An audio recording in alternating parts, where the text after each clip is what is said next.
अजीज तुलबा और तालिबात, अस्सलाम वालेकुम व रहमतुल्लाहि व बरकातुहू। अजीज तुलबा, तमहीदी वीडियो में हमने ज़मीर की आवाज़ इस सबक के मुतालिक मुख्तसर मालूमात हासिल की।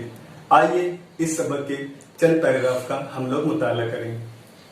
मशहूद की तमाम रात गम और बेचैनी में गुजरी। सुबह को मुलाजिम को अखबार लाकर दिया तो कांपते हुए हाथों से अखबार खोला। उस सुर्खी पर उसकी नजर थी। एक बच्चा मोटर से टकरा गया। वो वाकये की तफसील पढ़ने से डरता था। अखबार को फेंकने ही वाला था कि उसे कुछ ख्याल आ गया। उसने अखबार को सीधा किया।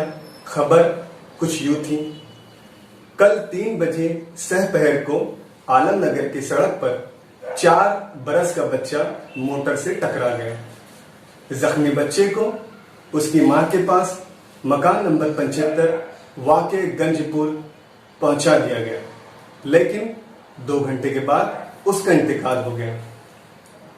मशहूद ये खबर पढ़कर खुद ब खुद कहने लगा, तो मैं इसका कातिल हूं। कल से कितनी मर्तबा इरादा किया कि हादसे की जगह पहुंचकर तहकीकात करूं कि मेरी कार से जो बच्चा टकराया था उसका हश्र क्या हुआ, लेकिन जाने की हिम्मत ना हुई इसकी। आखिर अब मालूम हो गया, लेकिन क्या करूं?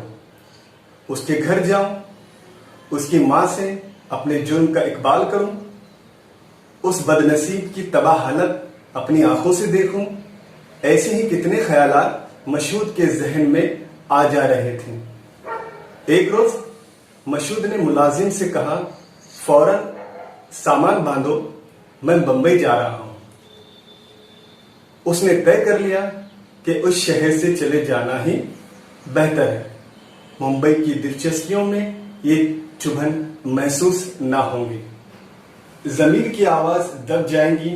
ये सोचकर तिजोरी में से नोटों की गड्डी निकालकर वास्कोट के अंदरूनी जेब में रख ली और उठ खड़ा हुआ कि चलकर दोस्तों से रुखसत हो आऊं। चौक से गुजरा तो इत्तेफाक से कोई मेला था।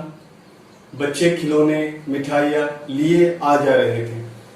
बच्चों को देखकर मशहूद को वही कल का बच्चा याद आ गया। खुदा जाने वो बच्चा किस शक्ल का था, गोरा था या काला था, खूबसूरत या बदसूरत। मशहूद इधर उधर नजर डालकर दिल ही दिल में कहने लगा, ये तो गंज का मोहल्ला है, यही उसका घर होगा।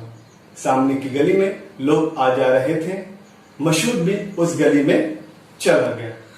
अब मशहूद के चेहरे पर सुकून, चाल में इस्तिकलाल और दिल में हिम्मत थी।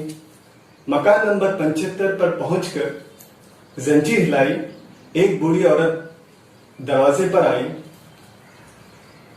और दरवाजा खोलती है।